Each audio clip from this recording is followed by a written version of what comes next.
A biblical perspective on life, culture and current events. This is 2020 on Vision.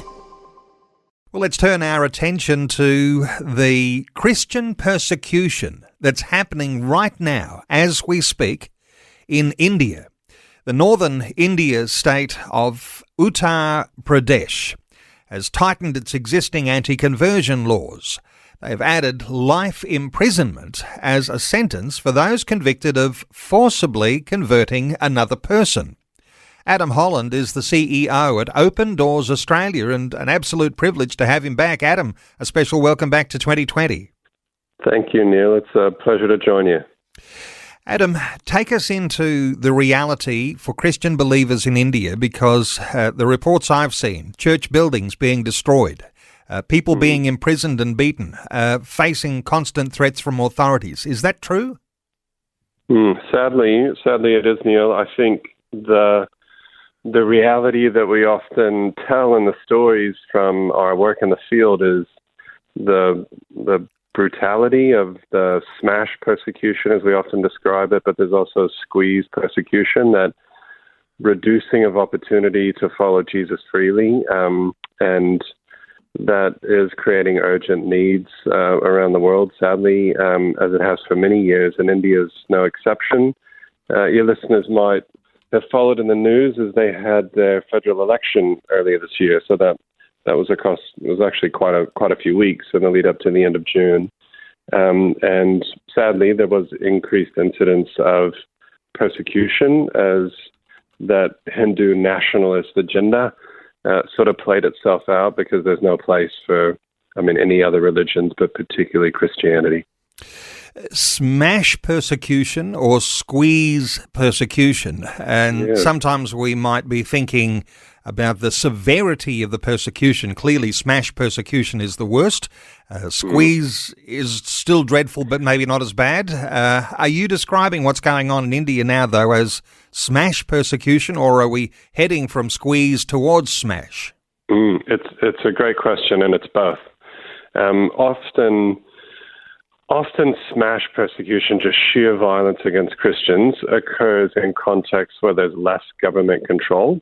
So there's parts of sub-Saharan Africa where that has escalated and increased in radical degree. Last year in the World Watch List research, over 2,000 Christians were identified as having been killed for their faith in sub-Saharan Africa.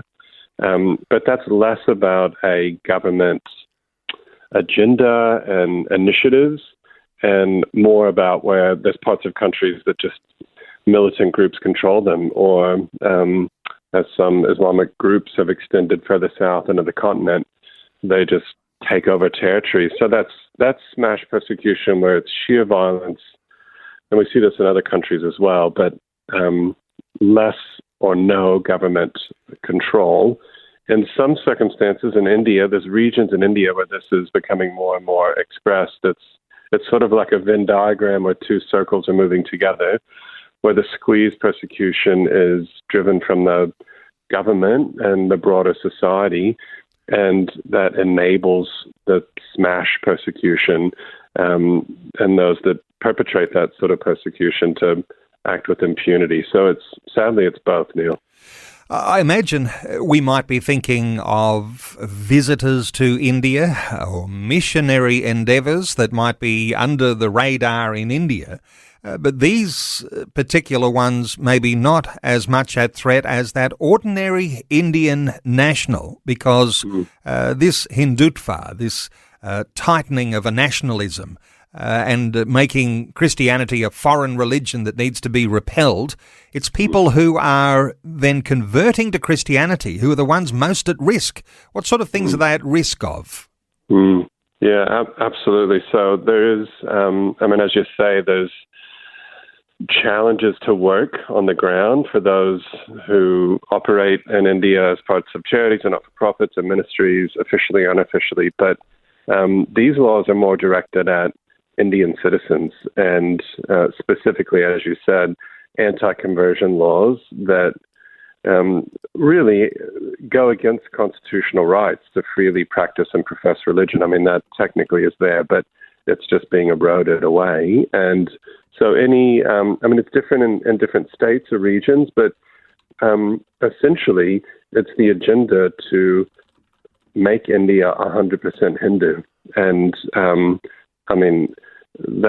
that's a bold strategy, and the implications for Indians who choose to follow Jesus and don't denounce their faith range from some years in imprisonment and went from 10 years to life imprisonment.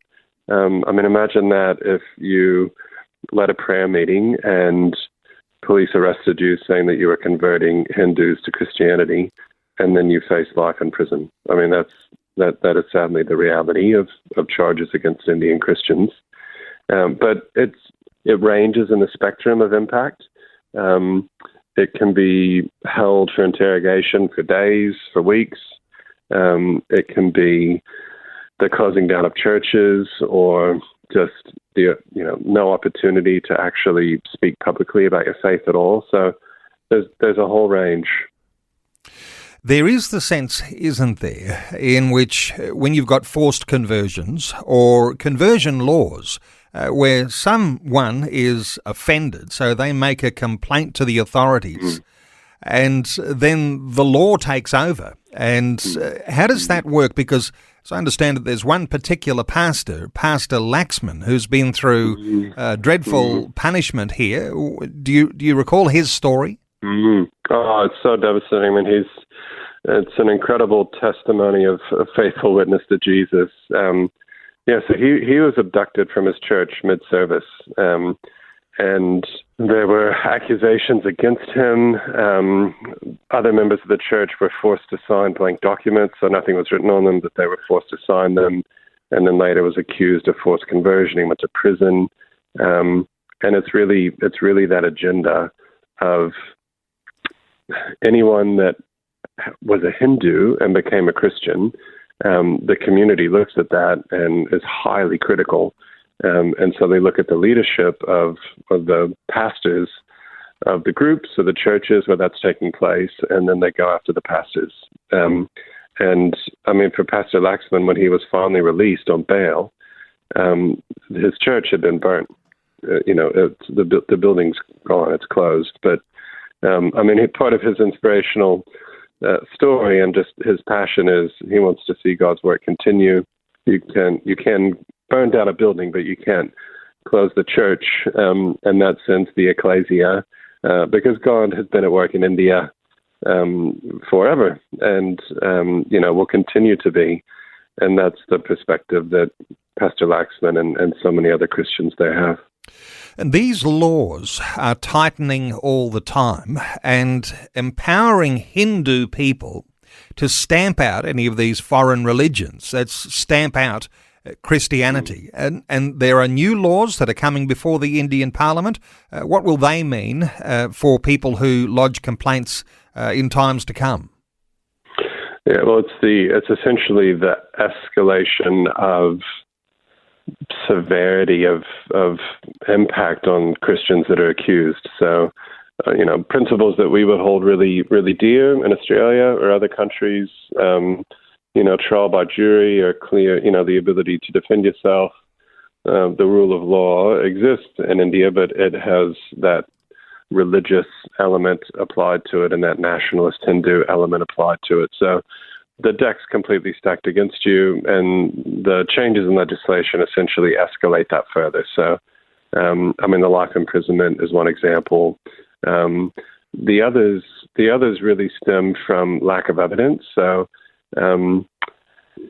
anyone can go to the police and lodge a complaint. It could be completely spurious, absolutely no legitimacy to it at all. But that's taken on equal measure with someone making a complaint where there's evidence of a conversion. So as you said before, if there's an agenda against someone or there's, a desire to have that negative impact on a Christian, someone can go to the police, lodge a complaint, and there doesn't have to be any evidence.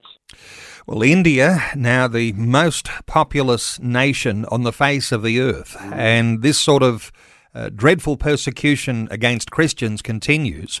Adam, is there any way, or I should say, what ways are there that listeners to our conversation today can make some sort of a difference in the lives of those Christian believers? Because in some sense, it sounds to me like those who are outside of India need to be prayerful and supportive of those who are within India to simply survive through a deeper time of persecution.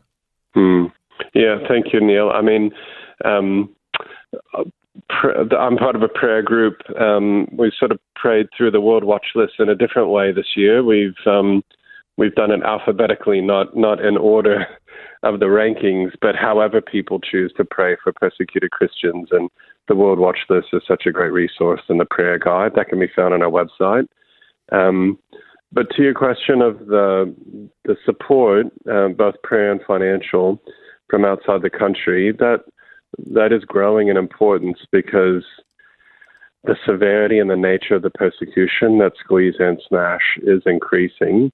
And I mean, it's just as of last month, the estimate in that region particularly is that there's 30 pastors now in prison. And India is the most populous country in the world, is 11th on the World Watch List. It is extremely difficult to live as a Christian there. So many of your listeners might know the passion and the history that Brother Andrew had when he started Open Doors. Next year is our 70th anniversary as a global ministry, which is incredible to think back to that history. But one of Brother Andrew's real passions was strengthen what remains, that passage from Revelation. And that is what we invite your listeners to do and our supporters to do. If they're willing to go into the website and have a look, opendoors.org.au, there's a Strengthen What Remains campaign there now, where support can be directed to those facing that extreme level of persecution.